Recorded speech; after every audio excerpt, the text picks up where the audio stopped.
Hyperborean, Smorgasbord, Scythian Fields, Golden Horde, Elephant and the Unicorn, Off to Libertine,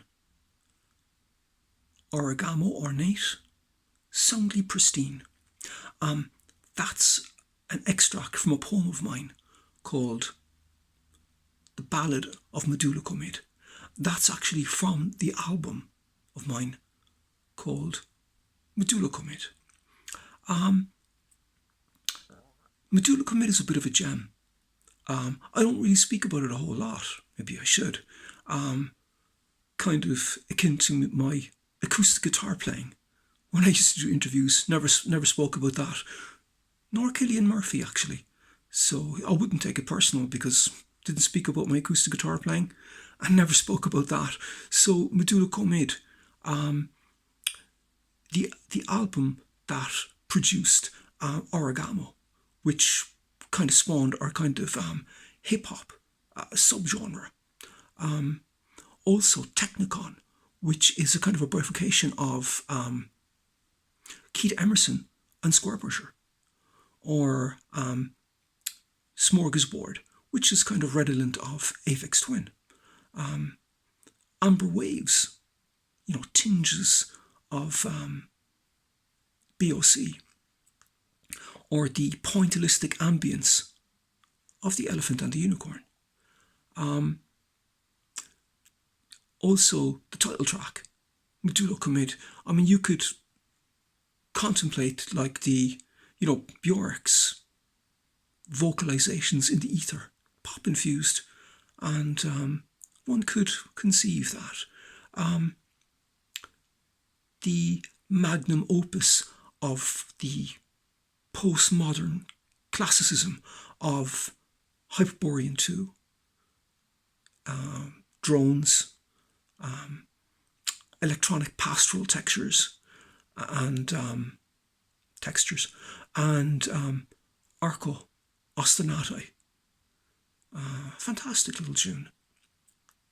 And also kind of, if one is into kind of introspective post-Windham Hill type stuff, au contraire, fantastic piano, and quite a nice tune.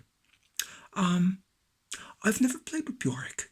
I've never met Björk, and Medúlla Komið is not a Björk tribute album, but I like Björk, and there is tinges of her in the ether of Medúlla Komið. Her aesthetic a little bit, maybe. Maybe someday I will collaborate with her, or maybe contribute something to something she's doing. I'd love to do that sometime. But she's a brilliant woman, brilliant artist, and a brilliant lady.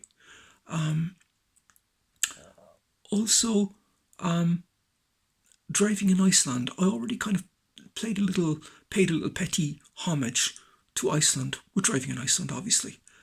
Fantastic album. But to recapitulate, I was the first Irish guy or Irish person to headline a festival in Iceland, or to play a headline concert in Iceland. U2 never played there. Rory Gallagher never played in Iceland. And only recently, actually, Fontaines DC played there. I know people have gone over there, musicians like of their own recognizance kind of thing, but in terms of the actual festival thing, believe it or not, yours truly was the first. And I had a great time over there. I had two great friends, the two guys I was in my band with, Matthias and Kjartan. Two great guys, brilliant musicians, and brilliant people, especially Matthias. He brought me around Iceland, showed me the sights and sounds, kind of really appreciated that. And one of the most significant things is when I played in Iceland, I played on the same bill as Dave Douglas. Not in Dave Douglas's band, but on the same bill, which kind of even makes it more significant, and I'm even more appreciative and humbled by having had that opportunity. And something else to add to the appendage, Icelandic people are, if you're Norwegian or if you're Irish, Icelandic people are your brothers because they have the same DNA as you, because the Norwegians and the Irish were the first to settle Iceland. So an intriguing little footnote.